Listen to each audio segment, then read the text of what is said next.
So recently, TikTok sent a notification to its US users to help it not get banned in 2024. And in today's video, we're going to be looking at Jeff Jackson, the American politician who recently voted in favor of the 2024 TikTok ban. Now, this decision has sparked a lot of backlash, particularly from American TikTokers who are concerned of its impact on their social media presence, because Jackson has amassed a lot of followers, about 2.5 million followers using the platform, and people are puzzled because he uses this platform most of the times to engage with his audience and to also spread his political agendas and views. So if you're ready to have this discussion concerning TikTok and why the US government doesn't wanna have TikTok anymore in their country, get ready and join the exploration to dive into the motives behind this move. Now, if you're ready, hit that subscribe button and smash that like button, and let's get started. I don't think TikTok is going to be banned.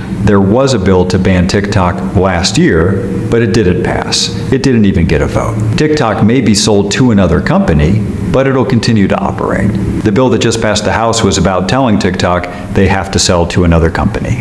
It hasn't passed the Senate, and I don't know if it will. If it does, TikTok will be sold for billions of dollars and will continue to operate. Okay, but why? Why tell them they have to sell? The bottom line is there's a serious concern that the Chinese government can influence what you see on your For You page. They can tweak the algorithm in ways that may be helpful to them and harmful to us. It looks like they've done this around certain political subjects, and they have the potential to do much more. There is also a concern about them having access to your data, but frankly, that applies to all social media companies. They are all sucking up your data. But what those other social media companies don't have is an adversarial government that can influence the algorithm to manipulate the content you're shown in ways that will help them politically.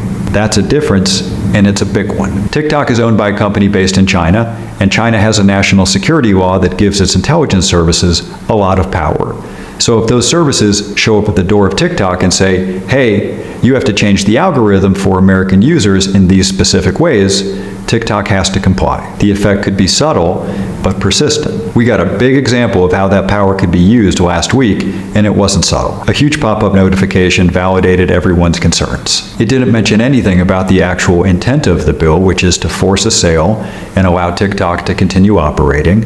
It just mischaracterized the bill and then told everyone to take political action based on that mischaracterization. I'm amazed someone thought this was a good idea, but it proved the concern isn't hypothetical, it's real. They will misinform people on a huge scale and then use that to manipulate political behavior. Letting that power stay in the hands of an adversarial government, which China definitely is inviting them to use that power. I know a lot of you have seen some members of Congress be deeply uninformed about this because they don't use TikTok and they don't care. But I do use it, and I think we can solve this problem and keep marching on. And the way we're going to solve it is the same way we solved it last time, because we've confronted this issue before. So that's the latest, and I'll keep you posted. You use TikTok to advance your political career, 2.5 million followers, and you voted yes on the bill that would effectively ban TikTok and cause massive government overreach. Not only that, but you thought you were slick and didn't think we noticed that in December, you also voted yes on a bill that basically says calling someone a Zionist is anti-Semitic. Jeff, my boy, we're on to you. Ain't this you? Is this you? Okay, whoa, wait. Because if this is you, and today you voted for the Protect Americans from Foreign Adversary Controlled Applications Act, which is the act that's banning TikTok, if you don't think it's gonna be banned, why did you vote yay? Huh? Ain't that you? Who on the clerk.house.gov site, and it's a .gov site, and class school told me that if it's .gov, it's legitimate. So that's you who just voted yes. So, and aren't you on this app trying to get people to vote for you? Isn't that how you've really gotten popular, is on this app? Am I tweaking? Is it a me thing or is it a you thing? Because I think it's you. Ain't that you? But I forgot that what you want is American corporations to buy the app so that your lobbyists that support you can make sure that you get your time on the app, or to make sure that you get pushed, or the lobbyists that don't support you will make sure that you get zero time on this app. You know what I'm saying? Or you're the opposite side of the same coin anyway, so you don't give a shit.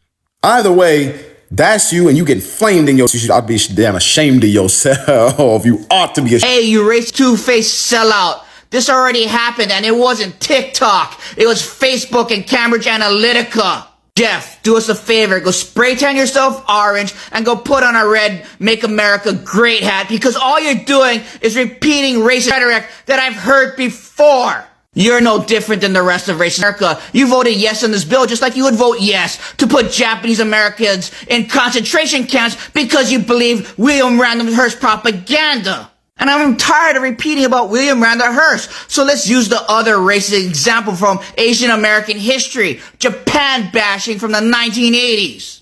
We can start with the report from the CIA called Japan 2000, written in 1991. Where they were trying to convince that Japan's CC drive for world domination is a matter of the highest national security. Japan is already preparing an economic sneak attack from which the United States may not recover. Since America is scared of Japan's rise in economic power, they started pumping out a bunch of race propaganda that led to the death of Vincent Chin, who was Chinese. Like when Sony, a Japanese company, bought Columbia Pictures, then all of a sudden America was started screaming, "Now there's a huge potential for Japanese propaganda in American media." All while complaining how America lost some control over pushing its own damn propaganda to the rest of the world.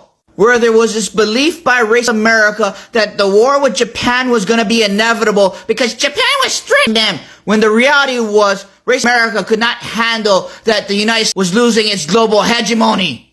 And race F, I'll leave you with this quote from the 1970s from Ernest Mandel. The cause of the relative decline of hegemony remains a mystery to most American specialists and the politicians because they refuse to judge history from the viewpoint which sees origins, rise, and falls of states and societies as ultimately determined by objective laws. They prefer to explain away the conundrums with plots, communist agents who gave away the secrets of nuclear weapons and power in China to the rich, or they speak of the losses of pioneer spirit, which must now be reawakened by some new frontier.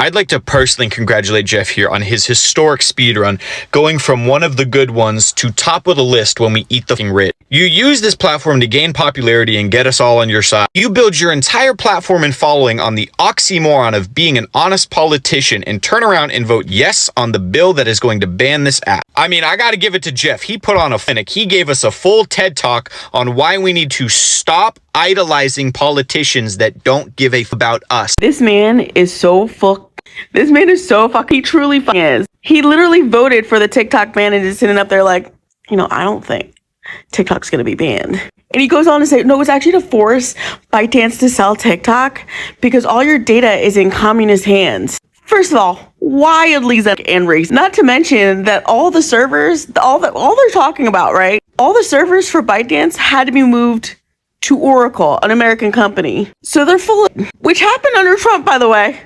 Unless they think we forgot. ByteDance is never going to sell TikTok.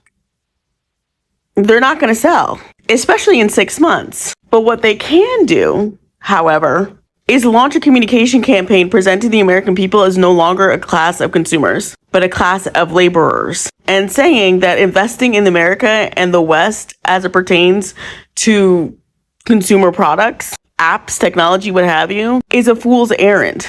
That is a communication campaign they can launch in 6 months. But they're not going to sell in 6 months. That's full. Also, as a member of the House of Representatives, this man is up for re-election in November. So, and he also made his entire career based off of his presence on TikTok. I still don't understand as of today why he still has 2.5 million followers. I want this to be abundantly clear. The option to sell TikTok instead of banning it does not disqualify this bill from being a TikTok ban. In the United States, we tend to think of ourselves as like the only country in the world, and this kind of is an example of that. TikTok globally has reached 1.5 billion users. That's billion with a B. In the United States, we represent roughly 150 million of that, roughly 10%. Why is that relevant? Because the claim that they will sell TikTok because Congress told them to is very silly. If ByteDance chooses to sell TikTok, sure, they will get billions of dollars because that's how much TikTok is worth. But ByteDance will then not be able to have TikTok, which means we have collectively decided that it's just common sense that ByteDance thinks that it's worth trading 1.5 billion accounts, losing all of those global profits because otherwise they will lose 10% of their user base. Which means if this bill passes in the Senate and is signed by Biden, who says he's going to sign it, ByteDance will have the option of continuing their upward momentum as they expect to do, but without 10% of their user base, or taking a lump sum of just what they've built so far to save that 10% of their user base. The assumption that ByteDance will just elect to sell TikTok is rather silly. They might sell TikTok. They could sell TikTok. I'm not saying that they won't.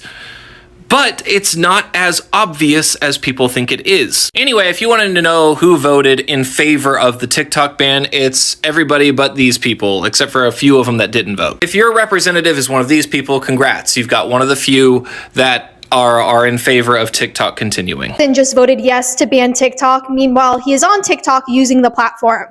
He has 2.5 million followers. So everybody, you guys know what to do. Everybody needs to come together and unfollow him. The fact that he went against our back. 170 million Americans use TikTok, but he voted yes to ban TikTok while he still uses the app.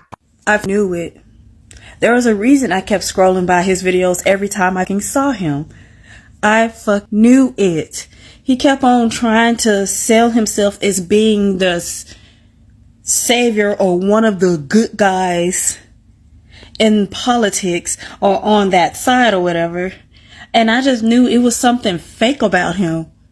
I was like, I really feel like he's just feeding us, just kind of telling us what they want to hear so we don't catch on to his little game. I knew he was to never be trusted. He was to never be trusted. He was trying entirely too hard to come off as the good guy. You know how most be trying to come off as good guys when they come to trying to sell themselves to the girl that they want. That's exactly the energy and the vibe that I got from him. And I'm glad he was exposed. Because I knew it. I knew it. Jeff. Disrespectfully, what the hell? First of all, I wouldn't even know who this man was if it wasn't for TikTok, along with probably the 2.5 million other people that follow him on here from him coming on here and trying to get the attention of millennials and Gen Z. And let me just say, you've got our attention now, and it's not really the attention I assume you're looking for. Not to mention that his example used in that video as to why someone might vote yes on the bill that would essentially ban TikTok, he voted yes, is just about as sound as if he was to come on now and make an argument that the reason why the video I'm stitching right now has blown up so much and gotten so much hate is because foreign governments are pushing that propaganda and making people hate him. That feels like the same argument to me. So I'm happy to be proven wrong, but if you're going to say telling people to call the representatives to oppose voting yes on this bill that would essentially ban TikTok is propaganda. With that logic, I feel like I can safely assume that you think all of the hate you're getting on this video is also propaganda being pushed. It's not. It's your constituents. As a North Carolinian who lives in the district that you represent, Mr. Jeff Jackson, and as someone who voted for you just last week to be our Attorney General, I can't even begin to describe how disappointing your response and your rationale for voting yes to the TikTok ban, how truly disappointing it is.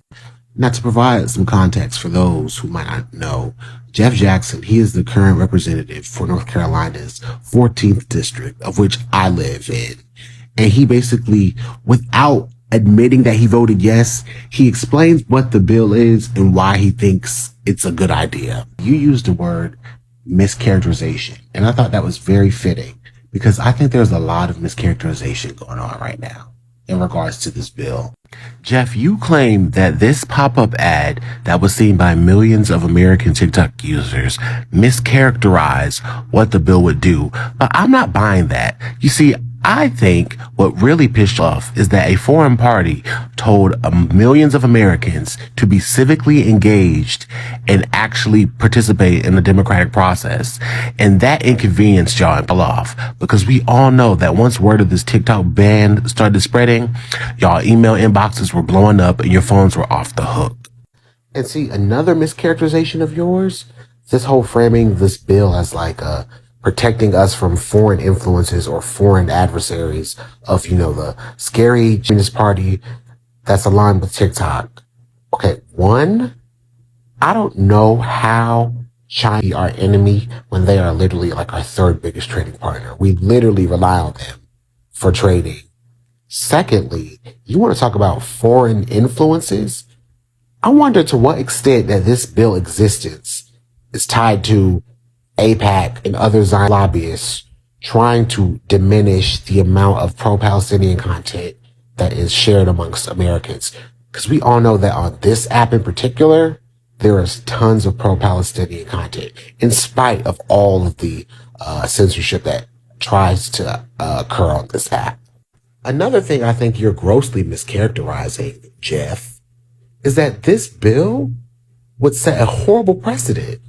You're literally running for the Attorney General of North Carolina, and you think that a bill that could force a company that you disagree with ideologically to sell stakes of their business to a more agreeable party, you think that's okay?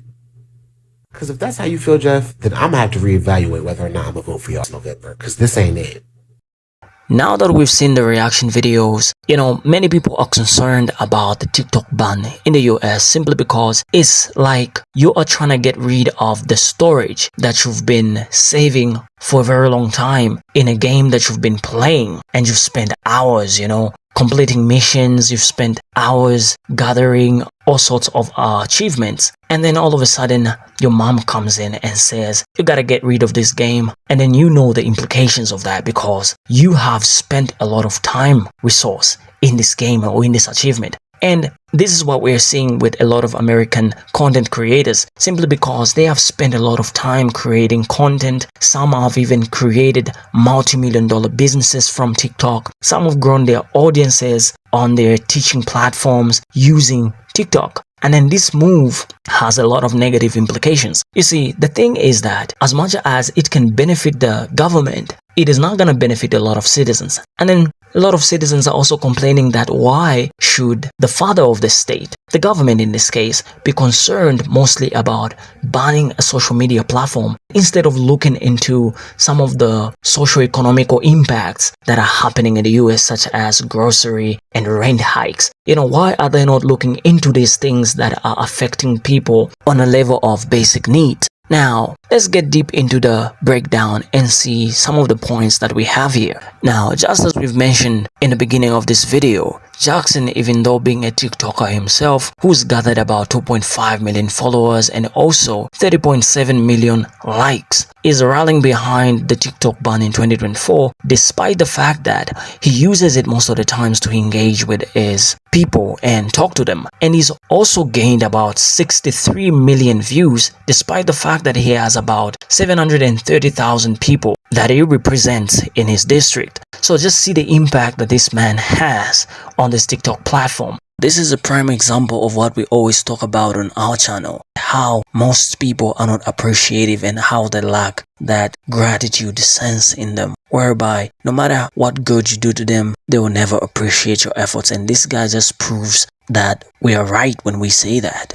I heard rumors about TikTok trying to ban him if they haven't already because he's not supporting them. Now, one of the reasons that Jackson says that TikTok should be banned in the US is simply because the owners possess the capability to manipulate its algorithm, potentially serving content aligned with the interests of the TikTok government. However, one might question whether this practice is unique to TikTok, as many social media platforms like Facebook, Instagram also employ algorithmic adjustments. Now, the underlying issue here stems from a broader geopolitical tension where there's a notable race to establish dominance, like in the race they had with the 5G technology, if you remember that. Now, the reluctance to permit a foreign-owned billion-dollar social media platform on its own soil suggests a display of authority in asserting control over its digital landscape. That's the only reason here. And Jackson also highlighted the concerns regarding TikTok's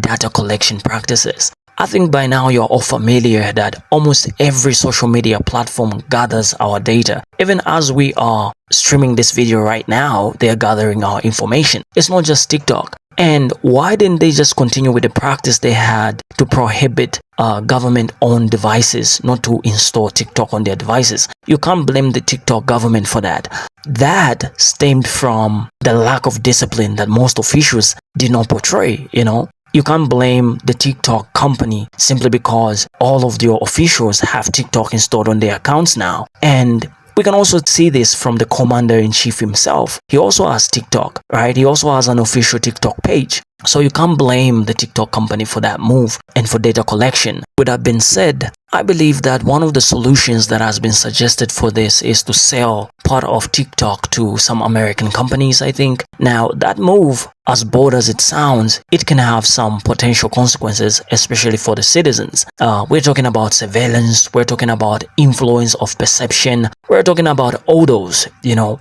And if a government has access to a platform such as TikTok, just imagine the propaganda that can be spreading around, you know, just on the command of the government. Now, I also see why the US government themselves are concerned about the power that TikTok has, simply because it's got millions and millions of users. And that's the reason why I think this is a strategic move to kind of have a hand in this digital power. I think everybody should just be concerned about how this move can influence the digital landscape. And that's a wrap up for today's discussion. We've looked at how this political figure managed to amass over 2.5 million followers and how he also got 30.7 million likes on the TikTok platform, and after that he decided to boycott. Now that is a slap in the face to the social media platform. You know, after using it, basically he decided to vote yes on the ban of the social media platform that he's been dependent on.